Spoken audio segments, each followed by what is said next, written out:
have a mind that is open to everything and attached to nothing. One of the central principles of my life is that no one knows enough to be a pessimist about anything. And that each and every one of us, when we close our mind to what is possible for us or what is possible for humanity, closes off the genius that resides and lives in each and every one of us. Having an open mind doesn't necessarily mean finding fault with all of the things that you've been taught by others. It means opening yourself up to the potentiality and the possibility that anything and everything is possible.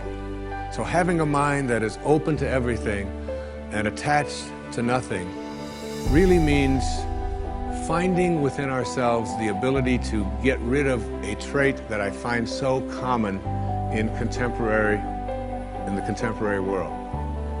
Do you know that most people that I meet spend their lives looking for occasions to be offended?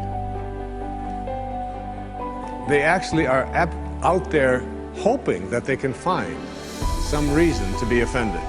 And there's no shortage of reasons. They're out there everywhere. The way this person dressed, what this person said, they turn on their TV, they hear the news, they're offended by this.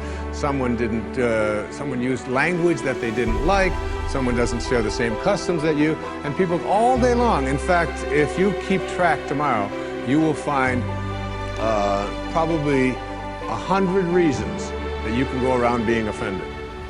But a mind that is open to everything and attached to nothing is a mind that says, I'm never looking for anything to be offended by.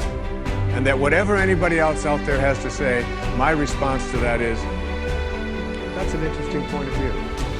I've never considered that before. I remember being interviewed for a morning television show, and the woman that was interviewing me said, how does it feel to be talking to audiences where people have all of these strange beliefs, these weird things that they come to?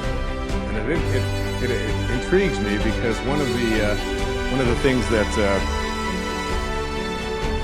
Emerson said is in one of his very first essays. He says the first thing we have to say respecting what are called new views here in New England, where we are right now, is that they are not new, but the very oldest of thoughts cast into the mold of these new times. And that was in 1842. He was speaking about that. And this woman asked me the question. She said, doesn't it offend you that there's people out there and they're talking about people using crystals to heal somebody? And I remember my response. My response was that if I've got hemorrhoids and somebody out there is convincing me that crystals are going to heal them, I'm ordering crystal chairs. Why not? I mean, all you have to do is understand something called a placebo. And what is a placebo? It's nothing more than a convincing belief. If I hand you this pill and say this pill is going to cure your arthritis, and you take it and the pill is just a sugar pill, but your arthritis disappears, I'm into buying those placebos. Where can I get some of those placebos? And it's true of everything. And it's when you think about all the things that we enjoy and what our life is like, it took people who had a mind that wasn't closed to allow us to make the progress that we've made. Progress is impossible if you always do things the way you've always done things. But the other word in this, what Talopa said, is be attached nowhere.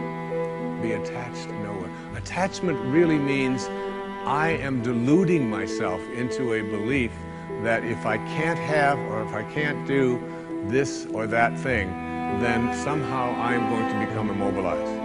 So an open mind that is detached. In my most recent book, in A Spiritual Solution to Every Problem, I have an observation. And it's an observation from Anthony DeMello, a man I respect enormously, a priest, who,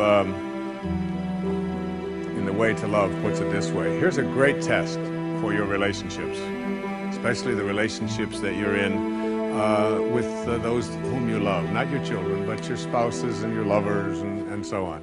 Try this test on for size. 1, I am not really attached to you at all. I am merely deluding myself into the belief that without you, I will not be happy. And 2, and here's the toughest test for non-attachment, I leave you free to be yourself, to think your thoughts, indulge your tastes, follow your inclinations, behave in ways that you decide are to your liking.